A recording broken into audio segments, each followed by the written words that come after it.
According to multiple sources within the Labour Party, Keir Starmer's flagship digital ID plans are now in serious trouble. Insiders say the controversial proposal, which would require people to verify their identity in order to work, access services, or receive payments, has sparked massive backlash not just from the public, but from within Starmer's own ranks. Senior party figures have reportedly described the policy as being in quite a lot of trouble, warning that internal disagreements and mounting resistance could derail it completely. One insider even suggested the rollout could be set back by as much as 5 years, as Labour MPs and union officials question the scope, cost, and privacy implications of the scheme. It's understood that key members of the party have voiced deep concern about the public reaction, especially following Starmer's own comments about expanding digital ID beyond the right to work into other areas of daily life. Critics inside the party fear the plan risks becoming politically toxic, with some describing it as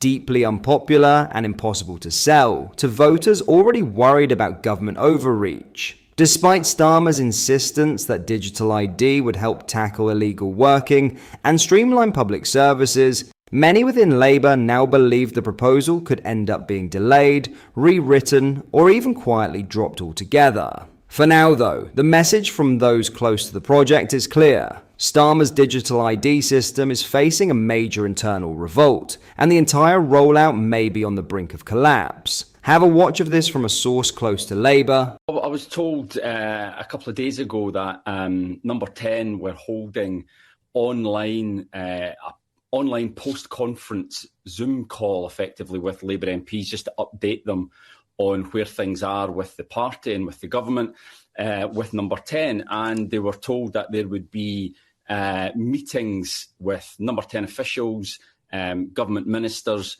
to basically explain to them what digital ID cards are all about, how they would work, what the thinking behind it is.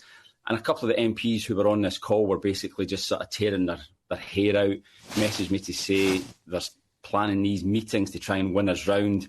It's not going to work. If anything, it's going to harden opposition to it. Now, I spoke to another Labour MP who wasn't on the call, but he said, basically, he described it as Number 10 having a reverse Midas touch. He said that if Number 10 support it, then that makes it less likely that it's going to happen. He thinks that this has probably set it back, the whole issue of ID cards, set it back by 5 years, simply because Number 10 are attached to it. We've seen polling as well, which showed that support for ID cards plummeted after Keir Starmer backed it. So yeah, there's no doubt that it's in quite a lot of trouble, I think.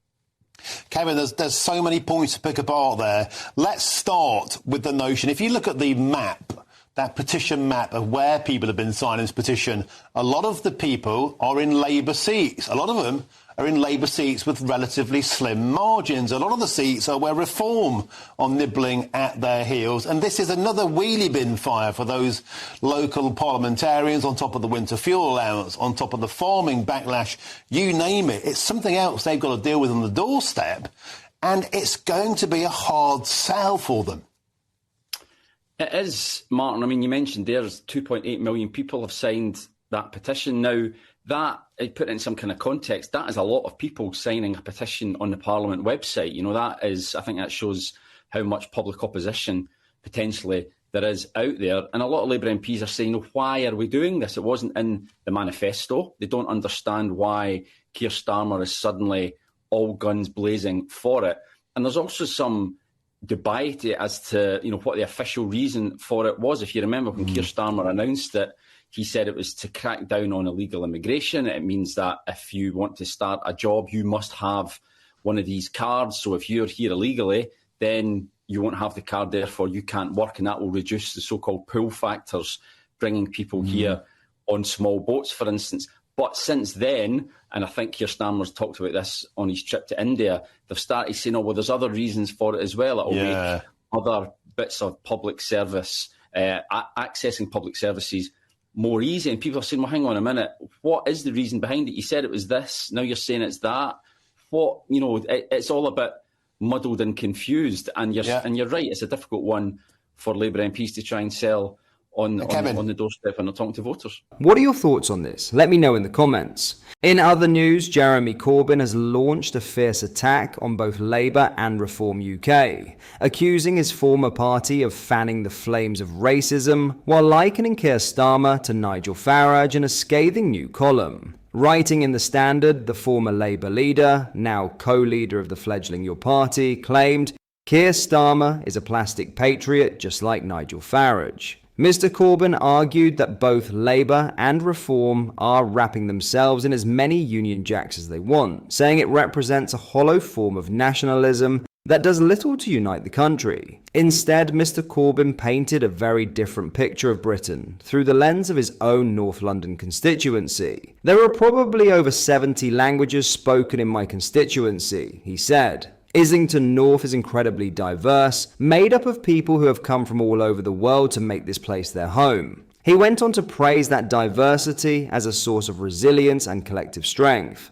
"It is strength in diversity that has got our borough through its darkest times," Mr. Corbyn continued, recalling the 2017 Finsbury Park terrorist attack in which Makram Ali was murdered. "I will never forget the sight of leaders of all faiths and local communities holding a commemorative event in Seven Sisters Road," he wrote. "They were determined to show that community and humanity are stronger than hatred." Turning his attention to Reform UK, Mr. Corbyn said he was utterly appalled by its proposal to abolish indefinite leave to remain, describing it as a reprehensible threat and a chilling reminder of where this country is heading if we do not intervene now. But his sharpest words were reserved for Labour, the party he led between 2015 and 2020. Mr. Corbyn accused Sir Keir Starmer's leadership of abandoning compassion and solidarity. Labour could have made the case for a humane immigration system that treats refugees with dignity and respect, he said.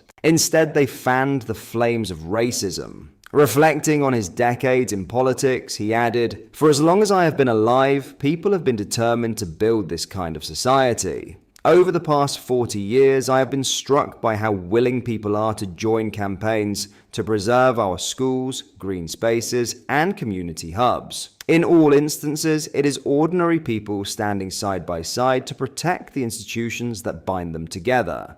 Mr. Corbyn and his co-leader, Coventry South MP Zara Sultana, have been touring the country holding meetings and rallies to promote Your Party, which has yet to adopt an official name. Their movement has already begun to attract elected representatives at the local level. Earlier today, a group of 10 independent councillors at Walsall Council, including the authority's former Labour group leader, confirmed they were joining the new party. St Matthew's ward councillor Aftab Nawaz told the Express and Star, "As councillors, we left the Labour Party because of their policies on Gaza, which unfortunately have continued and ensured that the British government is complicit in the genocide. We left on principle and we've held our own at the council. As a group of councillors, we've decided to join Your Party as a movement, and we hope in the future we will be standing as their candidates. The emergence of Your Party has already prompted concern among senior figures on Labour's left. John McDonnell, who served as Shadow Chancellor under Mr. Corbyn,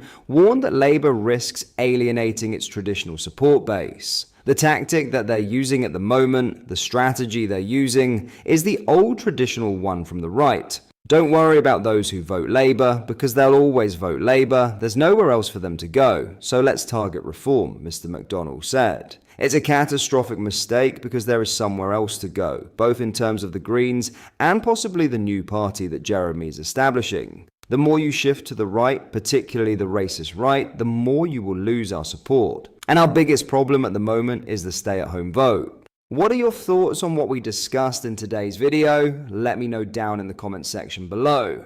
If you've not yet already, make sure you do drop a like on this video and subscribe to the channel for more British content. Thank you, take care, goodbye.